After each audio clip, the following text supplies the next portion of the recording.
and management of their lives, and that disadvantage persists this day. We commit ourselves to respecting Indigenous leaders and hope that the future brings resolution and improvement to the lives of Indigenous people across the continent we share. And now for a few housekeeping matters. The location of the toilets is in the narrow corridor just outside that door there that you came in through.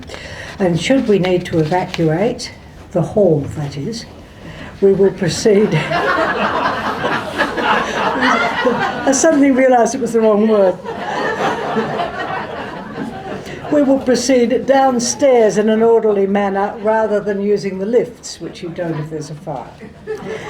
Now, my name is Jenny Deister and I will MC tonight's oration. I'm currently the President of the Committee of Management of the Unitarian Church of South Australia, the organisation that is hosting tonight's event with the support of the Leaders Institute, who have organised our use of this wonderful venue here in the CBD. We are most grateful for their support and practical assistance, setting up chairs and getting the place open and so on.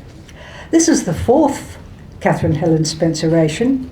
It's an initiative of the Unitarian Church, and its purpose is to honour the memory of Catherine Helen Spence. Now, she was brought up as a Calvinist Presbyterian in Scotland and discovered Unitarianism here in South Australia. Calvinism, for those of you who are not theologically minded, one of the main ideas is that salvation comes from faith alone and not good works, and that God has preordained those who are saved.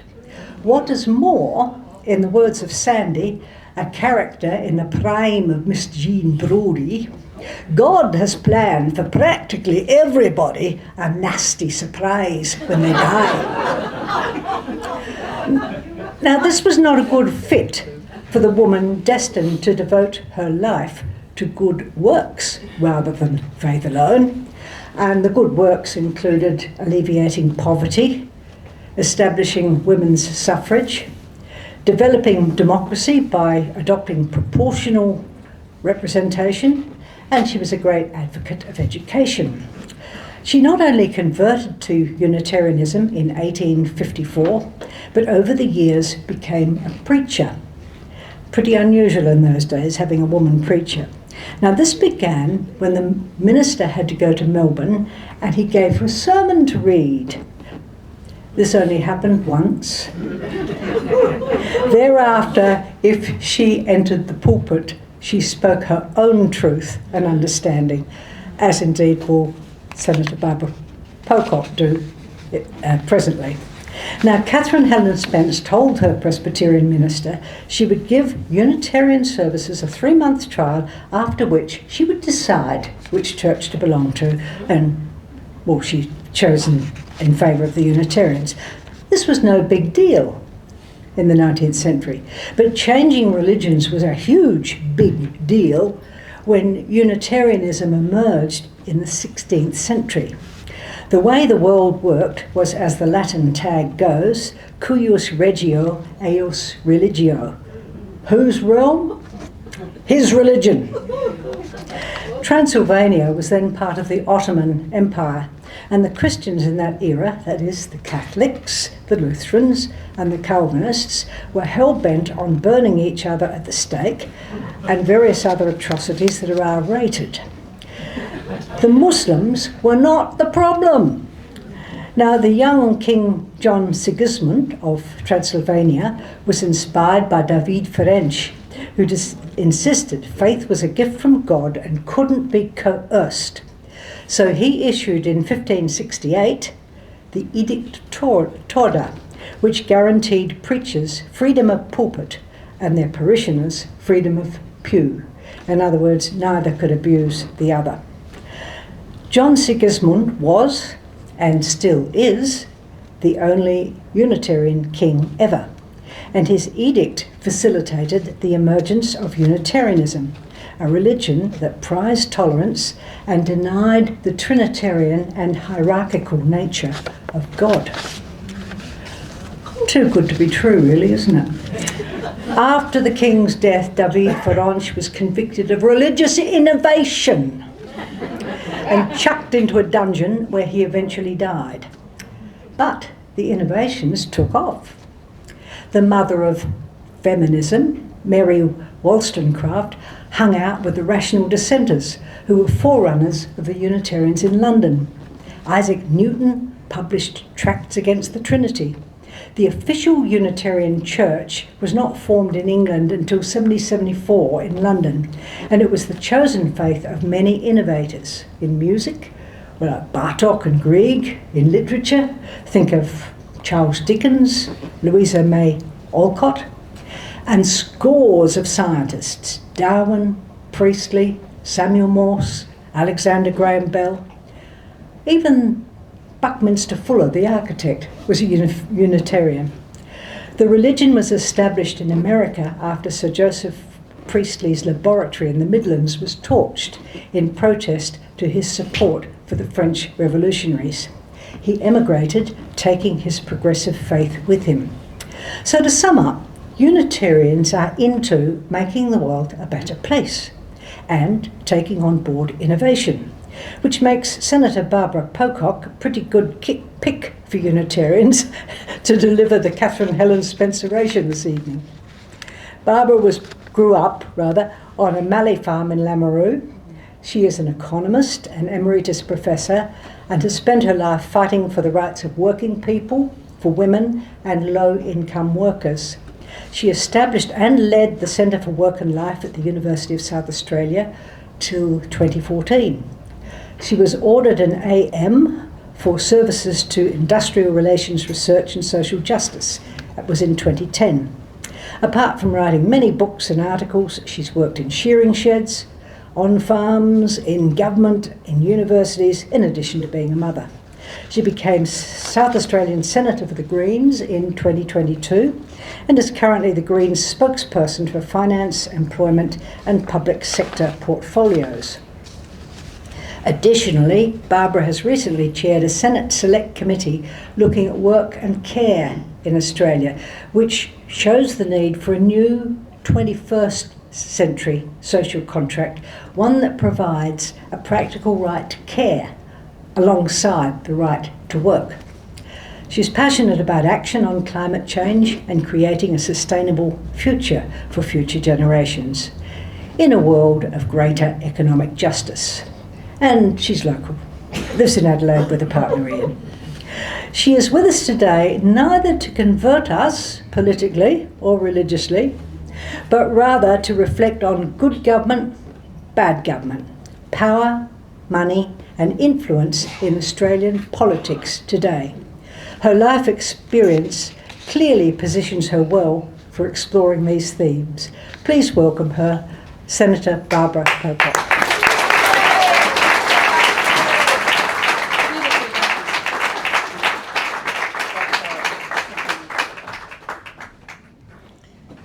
Thank you so much, Jenny, for that lovely opening set of comments, and it's wonderful to see you all here tonight and coming out to talk about ideas. Thank you. It's a wonderful thing about South Australia that we can have a discussion like this.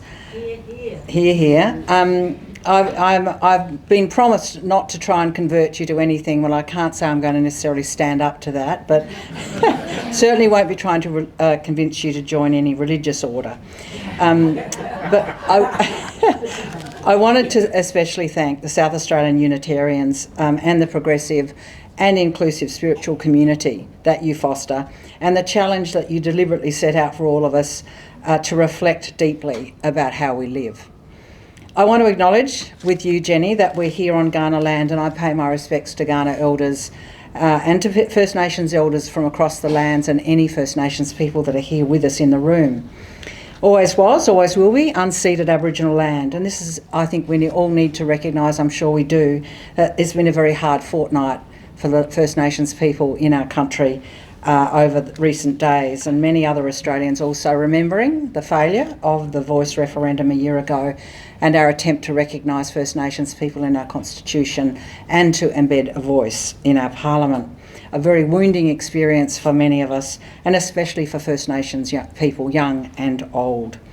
We've got a great deal of work to do both in our parliaments, in telling the truth in our communities about our history, and addressing the failures in our justice system, in education, in health, and all of the gaps in the housing as well.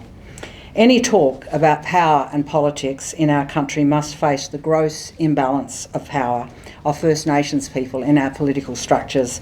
And I am in constant awe as a senator in Canberra of the courage and bravery shouldered by our First Nations representatives across our parties in our Parliament, including my Greens sister, Senator Dorinda Cox, who's a Yamatji and Noongar woman and the first Indigenous woman to represent Western Australia in the Senate. These representatives take huge expectations from their communities into our parliaments, and with their broad shoulders, they do great good. They often carry a huge historical personal struggle and responsibility to their mob that many others in our Parliament do not. And just a personal note before I go on, you might notice that my smile is slightly crooked. I had some surgery some months back and unexpected effect on my facial nerves. So if I'm crooked, that's what it is, if you're wondering. Someone recently came up to me at my choir and said that they thought I was having a stroke. Well, you can relax. I'm not. Nothing to worry about, and slowly improving.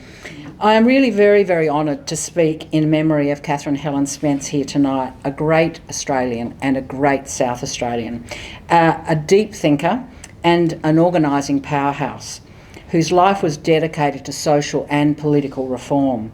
An educator, a novelist, she wrote 7 novels, and she was much more than that. She was a compelling public speaker, and she ran a statewide campaign in favour of proportional representation in our voting systems across our country. She travelled all around this state to talk to anyone who would listen about electoral reform. And I just want to read you one little paragraph out of her biography. This is a book from Susan McGarry, Unbridling the Tongues of Women. So grateful to the work of our academics in making sure our history gets recorded. So here is Catherine Helen Spence.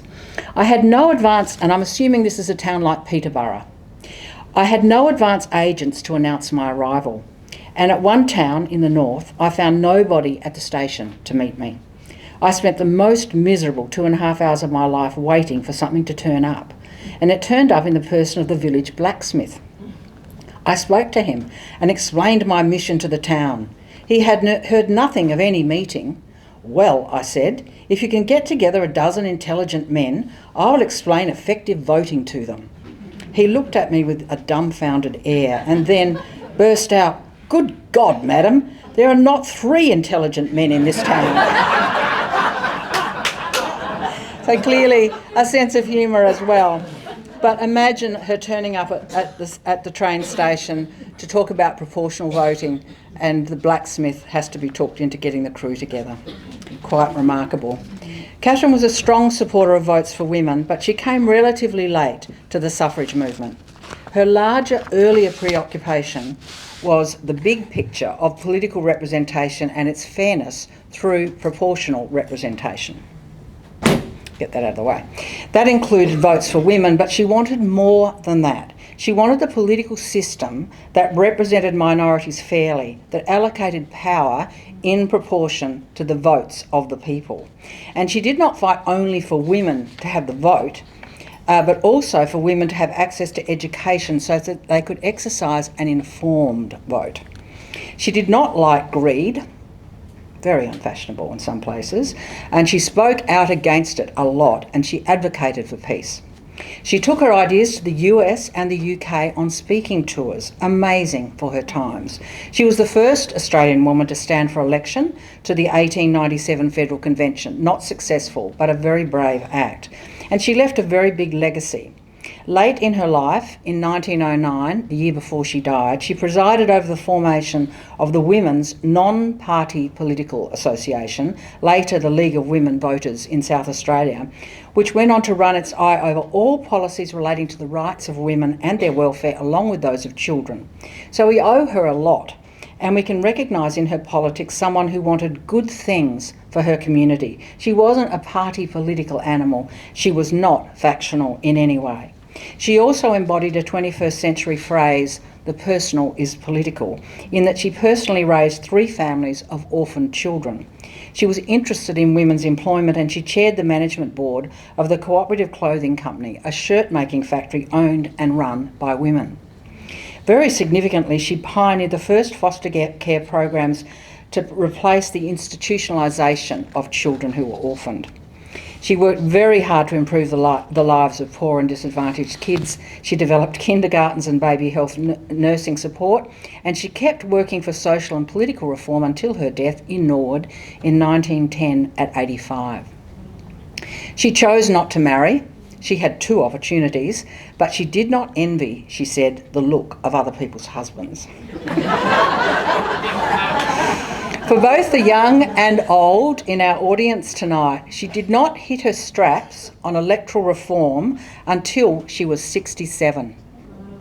As a 69-year-old myself, it is good to remember that it is never too late. As the Dictionary of Biography puts it, Spence was 67 when she began her campaign. White-haired, short, stout, energetic, with a carrying but not strident Scots burr and a direct, natural, sometimes brusque manner. She aroused much enthusiasm, especially for herself as a woman, transcending social restrictions on permissible activities. Miles Franklin, who was herself no slouch as a reformer and a radical, called her Australia's greatest woman. And later in life, she won the respect of many powerful men, and this cannot have been easy for her times. Chief Justice Sir Samuel Wade declared her the most distinguished woman they had had in Australia in 1905 when she was 80. So I've enjoyed a lot learning about her life and preparing this lecture, and I encourage you all to do so. We stand on the shoulders of all the sisters who have gone before. She was truly remarkable, and I'm so glad to see this lecture in her honour and the platform it gives us to talk about politics and social change. In preparing this talk, I asked myself, what would Catherine Helen Spence, Kate to her family, be working on if she were alive today? What would be her democratic project? Sadly, her work on proportional representation remains unfinished. Our houses of representatives around the country, with the exception of the ACT and Tasmania, are not proportionally representative. Our Senate and some state upper houses, New South Wales, Victoria, South Australia and Western Australia, are better in some ways. They're more proportionally representative, but who can forget Paul Keating's accurate description of the Senate as unrepresentative swill in terms of its geographic distortion, with 12 senators per state regardless of their population. Catherine was a radical in much of her advocacy, and I reflect on that as I find myself a member of a party which in recent weeks, the Australian, along with some Liberal and Labor Party representatives, are now calling radical and a party of extremism. They want to put us in the radical naughty corner and make the electorate frightened of us. The Australian has even attacked the Teal Independents for aligning with the extremist Greens, hoping to frighten voters back into the safe citadel of the big parties. I have in recent days thought a lot about Kate's radicalism. She was in the business of shifting what political scientists now call the Overton window in so much of her work. The Overton window defines the spectrum of acceptable, uncontroversial policies and actions, the acceptable range in which a politician can talk without mass opposition or frightening the horses. Shifting the Overton window, as Catherine did in her day, meant trying to enlarge the possibilities from what existed now. For example, that only men should vote, to more radical options, the radical option that women should also be able to vote. These days, it might be to move, for example, from accepting the existing parameters of Medicare to enlarge them to include dental and mental health care costs. In the case of housing, the current Overton window allows small tweaks to policy that assists small numbers of people into, say, shared equity home purchases, but it's now radical and well outside the Overton window to push for a policy to put a roof over the head of every Australian. It's certainly radical to push for a comprehensive policy on homelessness. It's radical to back big public housing builds like those of the post-war decades enacted by Sir Thomas Playford, our Premier. And it's radical to talk about winding back the big tax advantages for property investors. This makes you radical. It is well outside the Overton window to talk about capping rents and indexing them to inflation, unless you live in the ACT or much of Europe. It is radical to talk about an end to housing investment tax breaks that deliver at the top end of the income scale, remembering that 80% of the capital gains tax discounts that flow to those who do investment in property when they sell, they flow to the top 10% of earners. The tax breaks through the current settings of negative gearing and capital gains tax discounts will cost our budget $165 billion over the next decade, according to the Parliamentary Budget Office.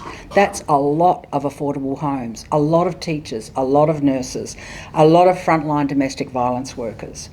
Who controls the Overton window is an interesting question. In my view, it is the dominant power brokers in our political system. When I'm sitting in the Senate chamber, I think, would you believe, about the Overton window quite a lot. Was I put there in Parliament by thousands of South Australians to tinker, to stay within the Overton window? Because it's not hard to do that. That's quite comfortable. You can live in a polite world of minimal disruption and effort in this Senate universe on the red or green leather seats. You don't get more pay if you step outside that window. You don't get a bonus for the discomfort of advocating for big change and trying to move that window. Indeed, you're likely to be pilloried for stepping outside its norms and standard arrangements. I think hard, for example, about our industrial relations system. We negotiated very hard with the Labor government to win recently a right to disconnect, which is far from a hugely radical reform. But it is an important effort to adapt our changing world of work and certainly worth fighting for, a significant advance. Workers can now ignore their boss's phone calls and emails out of hours where they aren't being paid to respond to them. That's especially important given the increased presence of women and carers in our workforce. And just like Catherine in her time, I believe it's my job and that of my party to push hard for things that are critical to a better, safer world. Not least among them is a meaningful response to climate change and an end to new fossil fuel extraction, as well as protection of species and nature. This is uncontroversial in science. It's well within the scientific Overton window. These things are putting our health and well-being at risk, and certainly the well-being of our children and grandchildren. However, ending new coal and gas is outside this Parliament's Overton window, and by any accounting, it remains radical. Such ideas were not anywhere near the politics of Catherine's time, but they need to be dragged to the centre and de-radicalised and acted upon as essential policies and changes for our times. Catherine was also against war. This is now a vital issue in the current Parliament. Last fortnight, we in the Greens pressed the government on its stance at the one-year anniversary of the October 7 massacre. Hearing the Foreign Minister Penny Wong's unsatisfying answers in the face of the carnage underway in Gaza and Lebanon, we in the Greens held up signs for sanctions, immediate sanctions, against the state of Israel now. It was very disruptive, it caused outrage, and it upset the President of the Senate. It's important to say that this does not mean that we do not condemn the horrific crimes of Hamas on October the 7th in 2023. I do, and we do, along with the increase in anti-Semitism, which is so awful across our community. But we can do two things at once. Our voice matters and our independence matters. We are not the US's creature. We can hold two horrors in our mind at once and separately consider their dimensions, their weight, and the need for action. Like many of you, I think a lot right now about Israel's actions in Gaza and now Lebanon.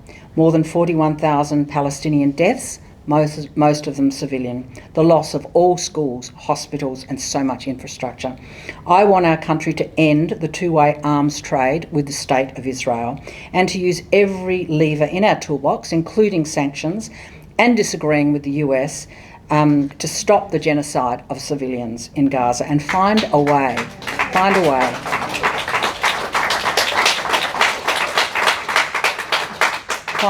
to freedom and self-determination for Palestinians. This awful attack on civilians and the end of a future for so many children will be a huge legacy of our time. That legacy must not be careful words of lament. It must not be hiding uncritically in the skirts of the US while it arms the Israeli state. We've done that too many times. It cost the lives of 3 million Vietnamese civilians when we joined with the US to fight the war in Vietnam. It cost the lives of over 500,000 in Afghanistan and Iraq when we did the same thing. 3 bad, needless wars.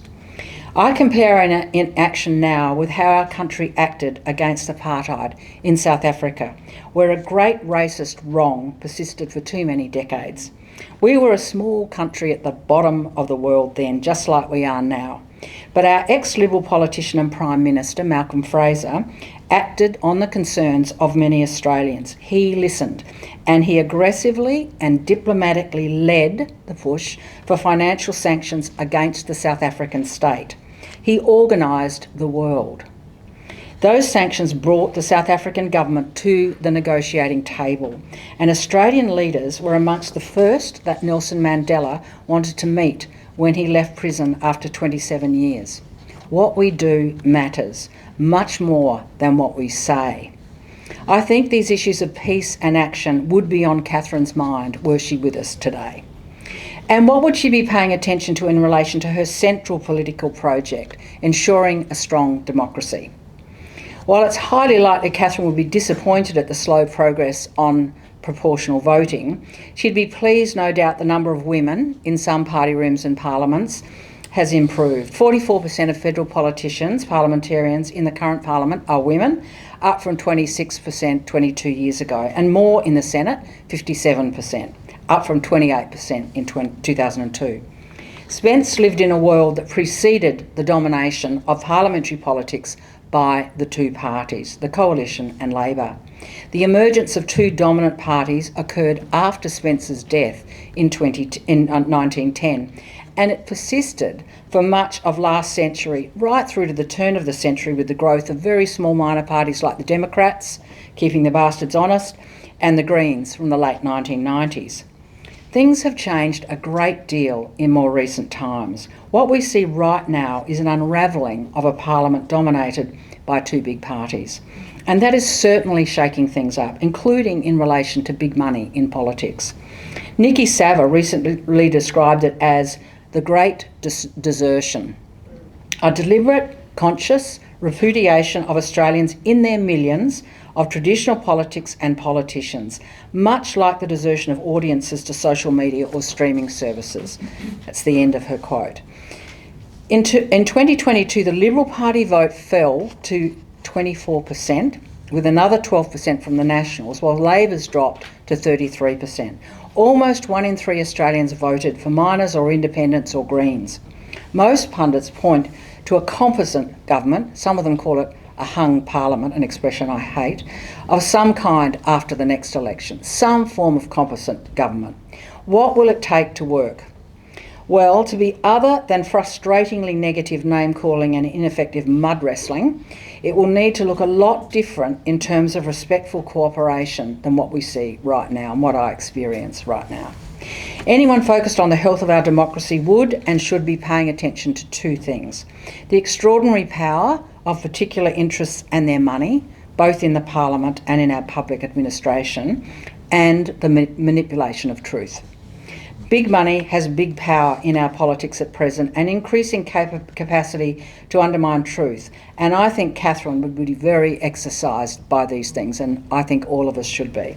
We saw big money in the millions employed by the right recently, trying to move their own Overton window off to the right, through a relatively new organisation called Advance Australia in the referendum, where they spent millions on the No campaign, framing the referendum as a vote for division. They're muscling up big time now to position the Greens and anyone speaking for progressive change as radical and extreme. Their frame for the Greens is, quote, we are not who we used to be. We used to be, I think, in their view, the friend of small animals and big trees.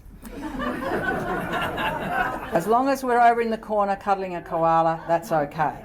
Nowadays, we are devious revolutionaries. In their words, quote, a calculated political machine that already has tremendous influence in our society.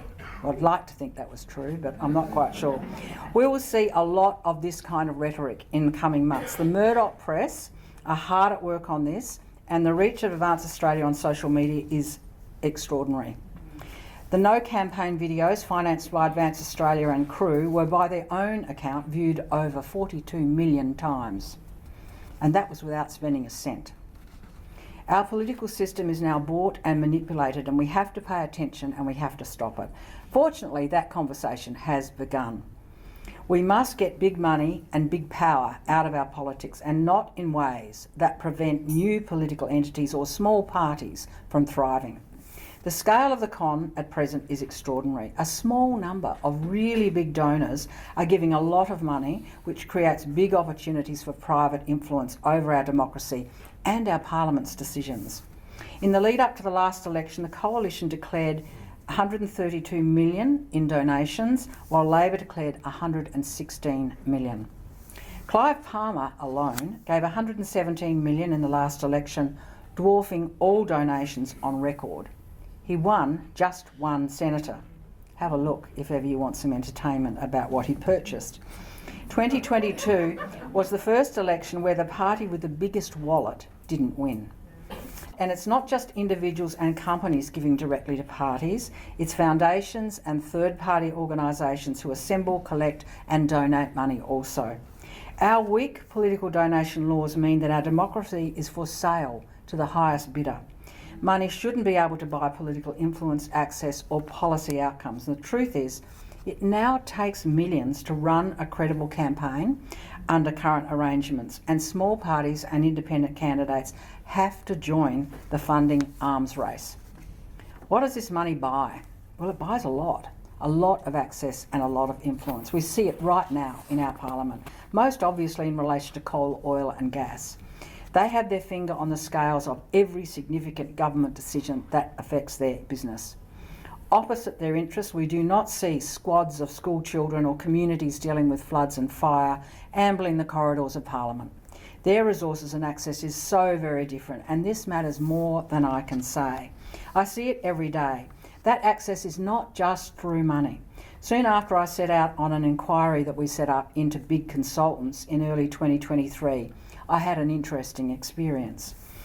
My staff shared the experience, Tony's here. We were excavating through our inquiry PwC's appalling practices in monetising confidential information about tax changes to assist the world's biggest multinationals to avoid paying tax. The stakes were very high. As it turned out, PwC has lost, from memory, something like $180 million of revenue in the last year, not entirely due to the Senate's hard work, but certainly in part due to it.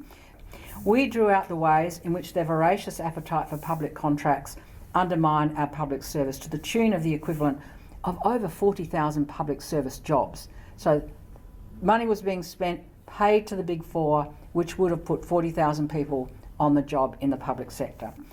We looked at the ways they landed a contract and expanded out from it to farm further contracts. Their exploitation of conflicts of interest of multiple kinds, so many kinds I won't use a lot of time to describe them. Their donations to the major parties and their extraordinary manipulation of the revolving door of politicians and public servants to feed and cultivate their business opportunities. It was startling to see. These stories sold a lot of newspapers. They were great for the bottom line of the Australian Financial Review. And they won some great prizes for some terrific journalists. Not long into the scandal, there was a knock on my Senate office door. I was sitting in our foyer talking to staff, and without so much as a come in, the door opened and a man with an orange parliamentary pass around his neck thrust his helpful hand towards me, telling me he was a lobbyist for PwC and he wanted to helpfully set me right on a few things that the media had got wrong. Needless to say, he got short shrift. But these orange passes and this access gives lobbyists and hired guns open access to roam without limit the private places within your parliament, and they open doors of politicians at will without even an appointment. Big money gets big voices in front of our politicians, and there are 2,000 of these people with passes at present circulating around the corridors of Parliament, and they can go in any time, on the weekend, in the evening. They can go into any part of the Parliament, not just the public areas but the private areas, and just, as they did to me on that day, knock on the door. The Big Four donated more than $4.3 million to both sides of politics over the last 10 years. They secured $8 billion in government contracts over that same period. A very generous return, you'd have to say. Work that could and should be largely done by a strong, independent public sector. And it's not just their profitable monetising of public work, they are ideological warriors for neoliberalism and the privatisation of any public activity that is not nailed down. Their ideology has been a big part of their successful sale in the past 2 decades, especially under Morrison, and it has really frayed our public polity and the capability of our federal and state public sectors. The Big Four scandals of the past year have also taught me the importance of whistleblowers and their protection in a healthy democracy. Whistleblowers bring forward experiences, and they certainly did to us on so many occasions. Stories, data, documents, accounts of behaviour that helped reveal the disasters in the industry. And we have a long way to go to sort out this sector and some of its most appalling practices. Some of them will await a toothy National Anti-Corruption Commission, and I'm not sure we have one yet. My colleague, Senator David Shoebridge, gave a talk today at the Integrity Summit in Canberra on this issue, and if you get a chance, watch it, read it. I haven't seen it yet, but I know it will be good. And he's raising questions about how many teeth the NAC has and is willing to use. Have to go a long way past the outrage that we shared in the... Every party was outraged by what PwC did and its fellow consultants, but we are yet to see the action. Outrage is a common political rehearsal in our polity. Think about the Catholic inquiry into appalling behaviours we now know occurred in the Catholic Church. Think about the inquiry into disability. Massive amount of evidence, huge outrage, shocking, and then wait. Wait for the action. Still waiting, still waiting.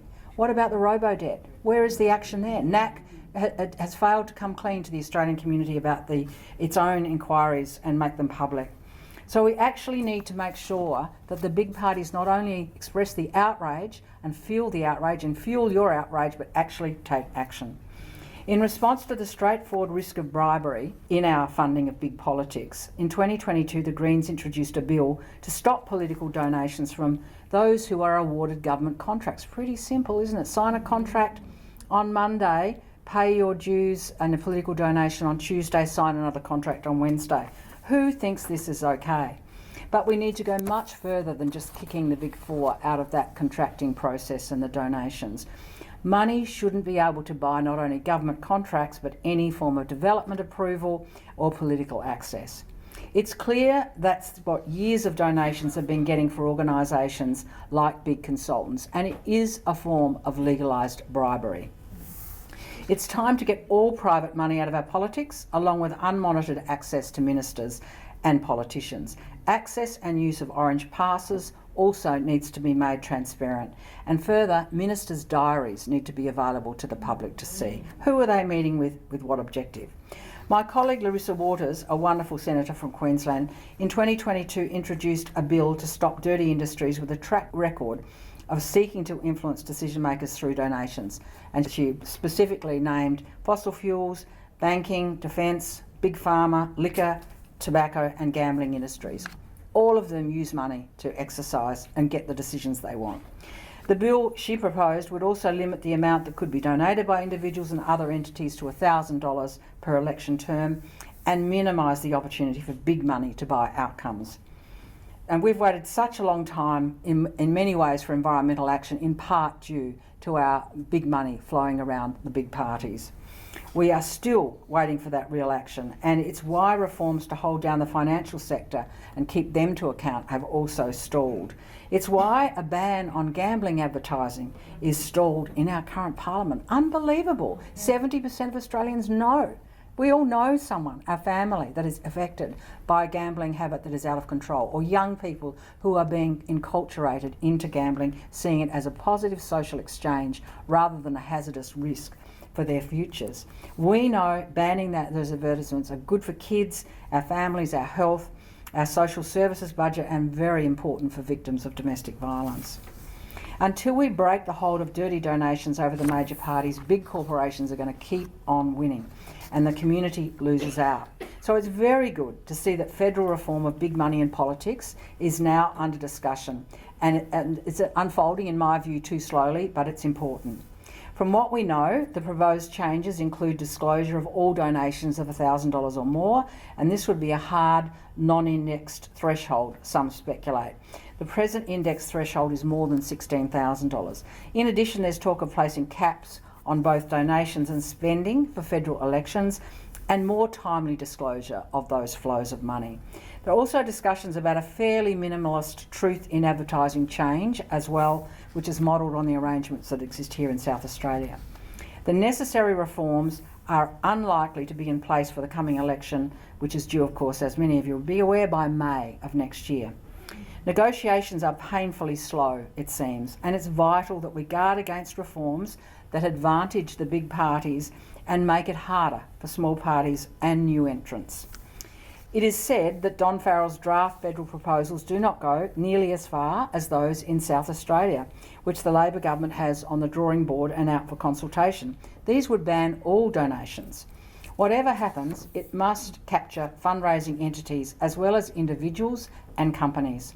All of these changes, eliminating donations or caps, real-time disclosure, will put more emphasis and reliance on people power rather than private money. And that is a good thing for democracy. However, power in our parliaments goes well beyond money. Powerful interests and lobbyists at present have ready access to parliamentarians through that pass system, and they have close and personal relationships with politicians through the revolving door. That is, taking a job straight after leaving office. More than a quarter, this is shocking, I only stumbled on this actual figure today, more than a quarter of federal politics go on to post-politics jobs with special interests, where their relationships and specialist knowledge opens doors and creates opportunities. We're talking gambling, we're talking coal and gas, a lot into coal and gas. We're talking big consultancies, and we're also talking, most significantly nowadays, defence. An enormous amount of our consultancy spending is in the defence sector. It is opaque. We don't know what money is going where. It is huge. There are massive contract extensions that are very hard to monitor. We do our detective work, but it's a very big challenge. And many politicians, including Morrison, of course, have recently and head for defence. We need more information about who our politicians meet with through their diaries, and more information about parliamentary passes, who has them, who sponsors them, and there should be enforced limits and controls on post-parliamentary appointments for both ex-politicians and for their staff. So in conclusion, Parliament should serve the best interests of all Australians, not just those who can afford to buy influence. This is one of the key lessons of Catherine Helen Spence's life, and there's no end to the job ahead of us and the task. We need to fight for policies that are ambitious, that are outside what exists and the norms that have a currency, outside the Overton window. And we should elect people who are up for the job of improving our world, not sitting on the red or green leather, backing the orthodoxies, lacking ambitions for peace or for equality or for a healthy democracy. We have to fight to get money out of our democracy and truth into it. And we need to do it in ways that do not favour big parties and lock out newcomers and smaller parties. We have to make sure that big non-party political actors like Advance Australia also have to be transparent and truthful. We need strong law for truth in political discourse and in elections, and we need to make sure that our kids and those who follow us learn the lessons of Catherine Helen Spence's life, that active citizenship around the state of democracy as well as speaking up for peace and justice, are essential. We get the government we deserve, so we must pay attention. Thanks so much for listening.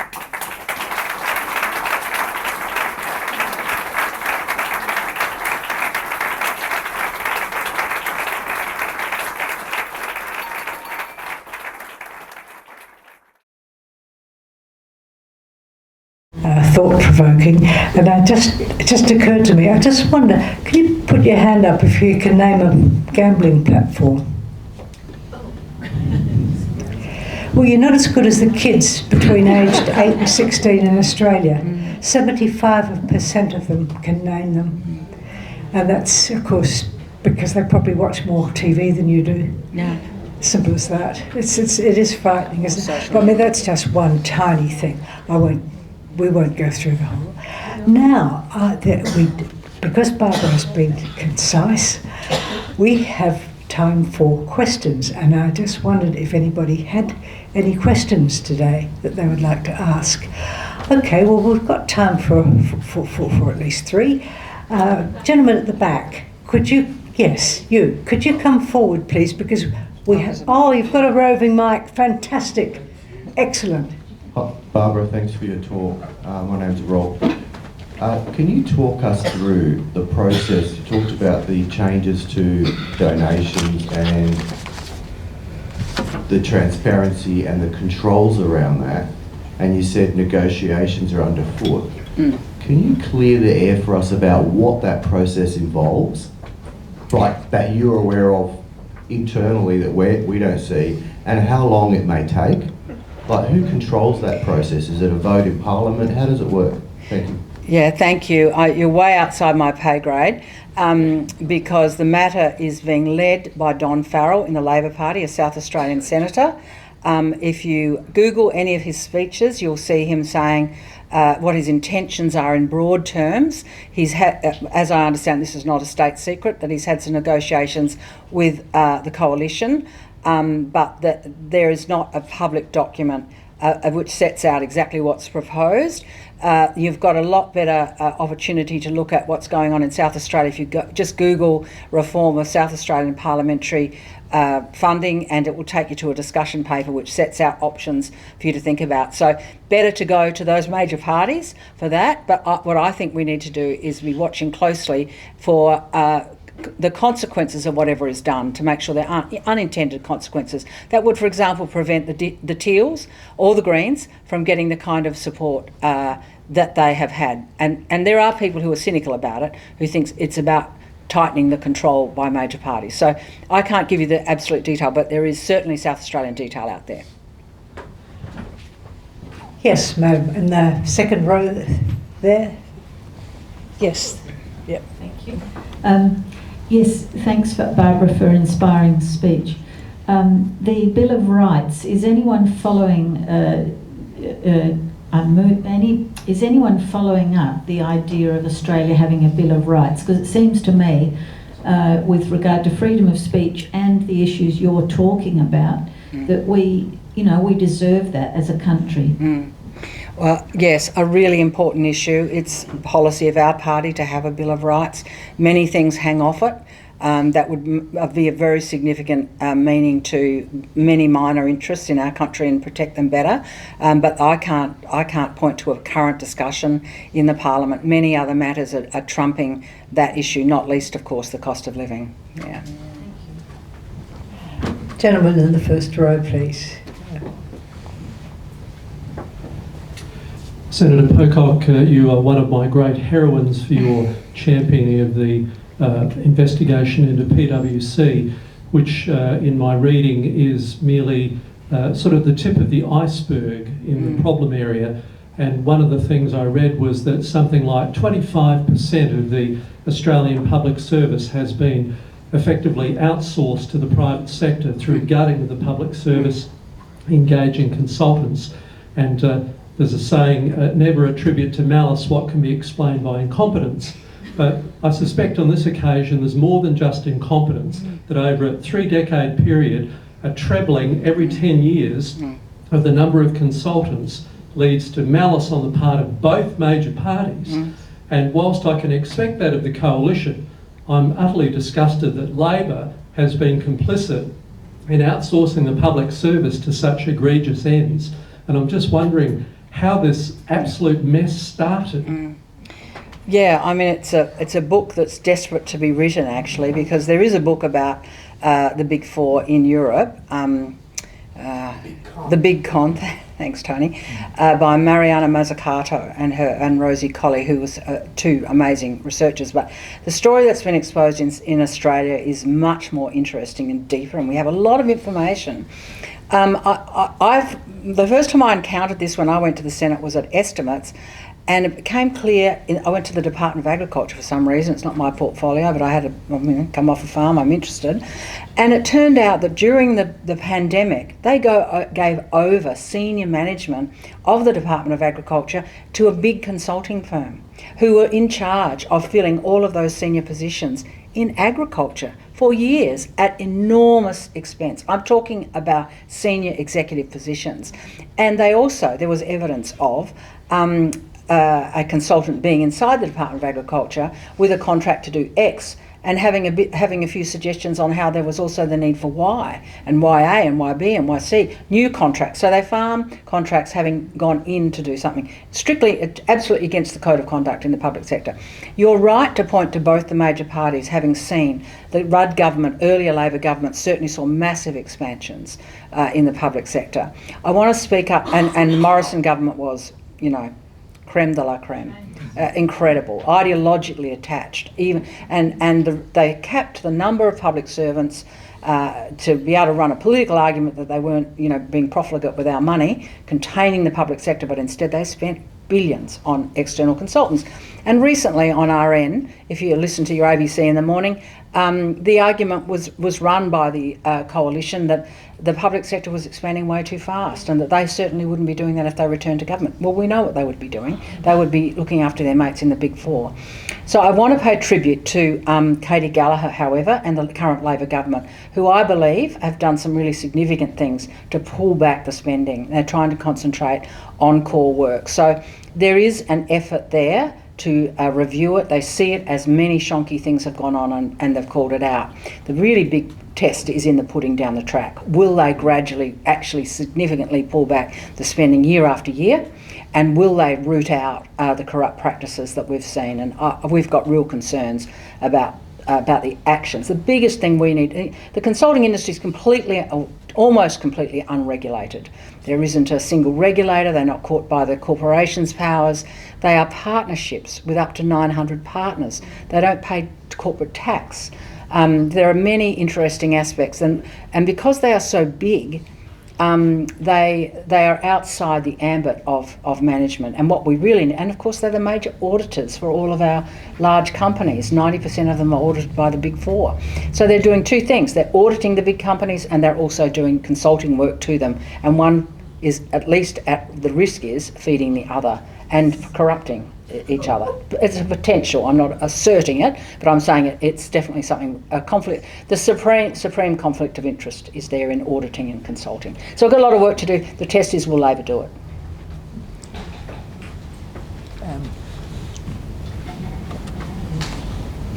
Excuse my ignorance. Isn't AUKUS the #1 economic problem of our country?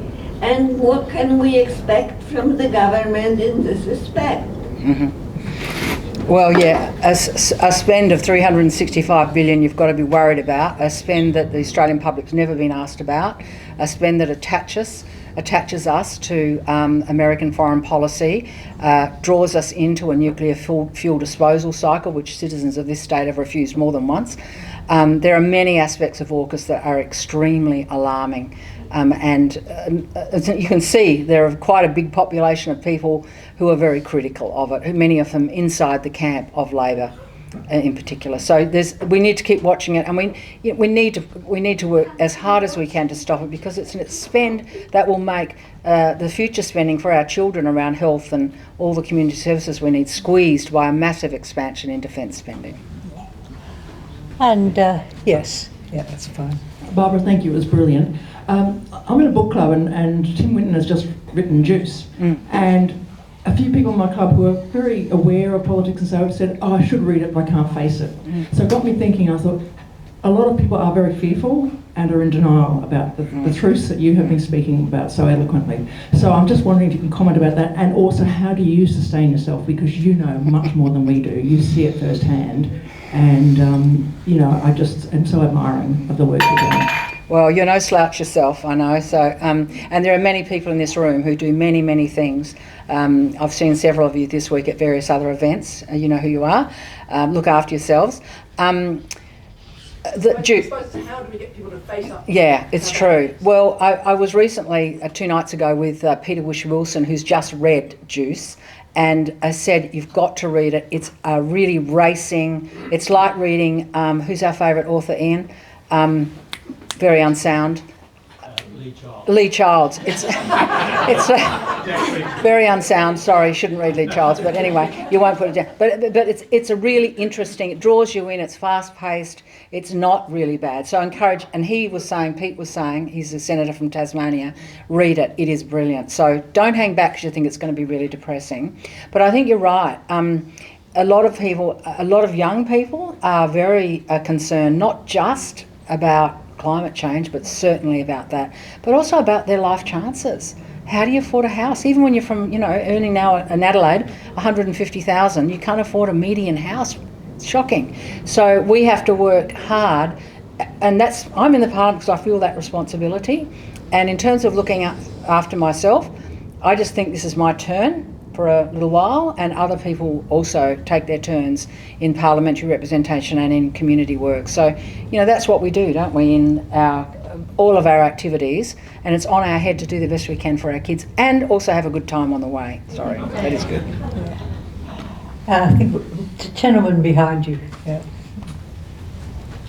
Barbara, I was wondering if you could comment on the federal ICAT legislation, how it ended up, and how is the federal ICAC itself going, or is it too early to say? I think there is a real turning point unfolding as we speak, where a lot of us pushed very hard, certainly all the Teals and the Greens, for a meaningful NAC that was properly resourced and well led. And I've got to say, when we were originally briefed as a party room about them, I felt optimistic. I've referred PwC to the NAC. I haven't heard anything. I asked estimates every time we have estimates. Where are you up to? There's nothing happening. So I think many people are now very worried, especially given the treatment of the robo-debt outcomes by the NAC. And I would recommend that you read David Shoebridge. He's our Attorney General spokesperson, and he is become increasingly concerned about whether they will act, whether they have the resolve to really do the things that we need. We need it on so many fronts. And people's confidence in democracy is really low at present, and a lot of that is because of low confidence in our institutions, and NAC is critical to rebuilding that. So I'm worried about it, and I will certainly be reading David's speech about the Integrity Summit today. We've only got time for one more, maybe the lady here, Now, this doesn't mean that's the end of questions, because very shortly I'll be inviting you to clean up the rest of the refreshments, and Barbara will hang around too, and I'm sure she won't mind being approached by people. There have been lovely questions so far. Thank you. So my question relates to the role of dissent in a healthy democracy and political parties in particular, and the suppression of protests as we've seen around the Extinction Rebellion. Really, really important. What we are seeing in some states, as we know, and including here, increased fines and penalties and a tighter definition of what protest is, and it becomes more illegal. We don't see that being used against the far right as much as I believe we see it being used by people on the progressive side of politics, and I am extremely concerned about a number of legislative changes, and it's creeping. It's creeping, isn't it? And it's incredibly important that we pay attention. Sometimes in my darkest moments, I feel pre-1930s Germany. And I think, what would we have, one of the big questions about that period of history is, would people have really, if we were in that time, would we have recognised the gradual closing down of democracy and free speech. That's why we need a Bill of Rights. Exactly, we need a Bill of Rights, and we need a legal system that actually pursues it and enables people to protest the loss of their rights. Good media. Very important. And the Republic. Thank you very much, people, for your enthusiastic appreciation of. And Barbara, before you go, the minister of our church, Chris Hannah, would like to give you a small gift. Yeah, thank you, Barbara. Brilliant talk. Just a little gift to say thank you from us all. Oh, lovely. Thank you so much. That's lovely. Thank you. Good thing you got staff. And I would like to thank Chris and Noel Fraser and David Cole in particular for being the principal organisers of tonight's Catherine Helen Spence Oration. I'd also like to thank the Leaders Institute for the hall and all the people who have helped with as bartenders and for refreshments. I think it really is time for refreshment, and I hope you can enjoy a little conversation together after such a spirited evening. Thank you.